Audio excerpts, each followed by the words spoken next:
अध्यक्ष महोदय, राजस्थान में जनता को बड़ी कठिनाई है।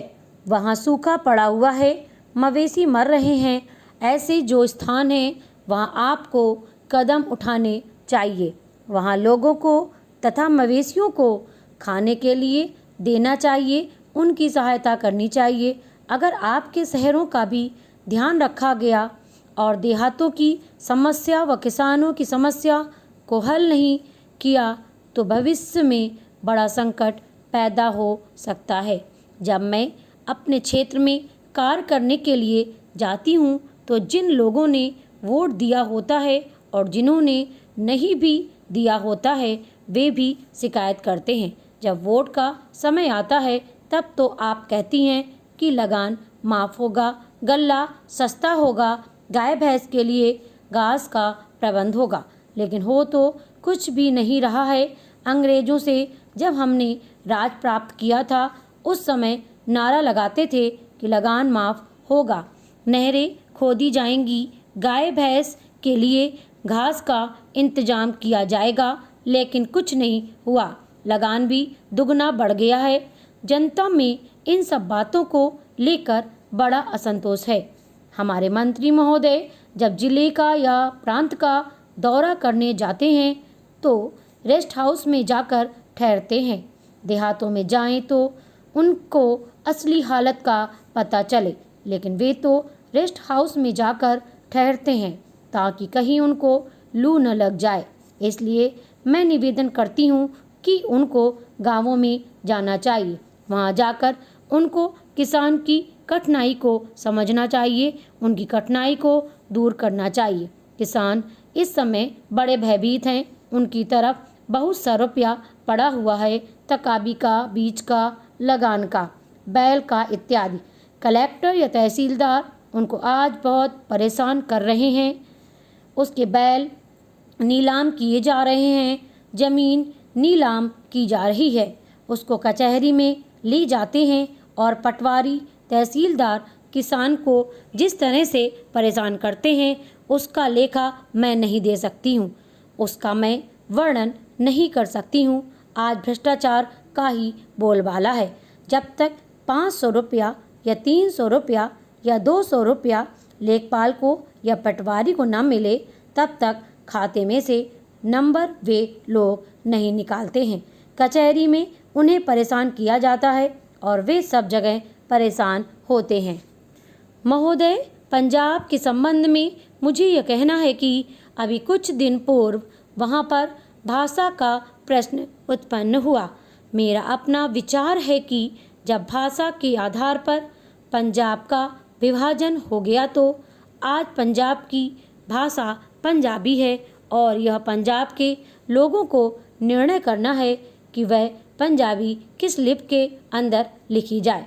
लेकिन एक बात मैं पंजाब की सरकार से आपके माध्यम से निवेदन करना चाहता हूँ कि आज जब पंजाब के अंदर 45% लोग इस प्रकार के हैं जो ये कहते हैं कि हमारी अपनी मातृभाषा हिंदी है, तो पंजाब की सरकार को अल्पसंख्यकों की भाषा को संरक्षण देने के नाम पर दूसरी भाषा के रूप में हिंदी को मानने में किसी प्रकार की कोई आपत्ति नहीं होनी चाहिए।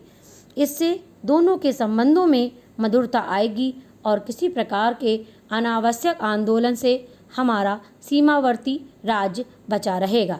जहाँ तक लिपि का संबंध है, लिपि के संबंध में मैं बलपूर्वक किसी लिपि को समाप्त करने के पक्ष में नहीं हूँ।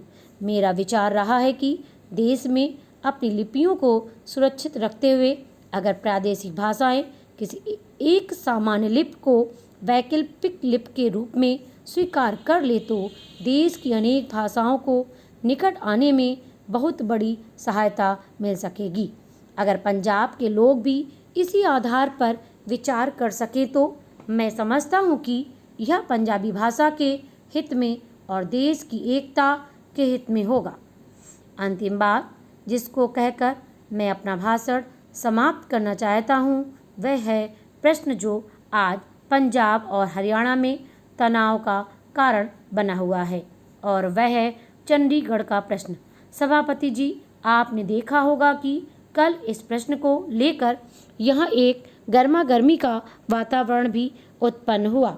इसके लिए मैं मुख्य रूप से केंद्रीय सरकार को दोषी मानता हूँ।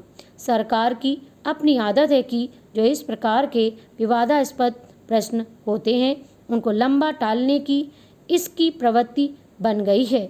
सरकार सोचती है कि अगर कोई प्रश्न लंबा टाला जाएगा तो लोग भूल जाएंगे और अंत में तनाव स्वतः ही नहीं रहेगा।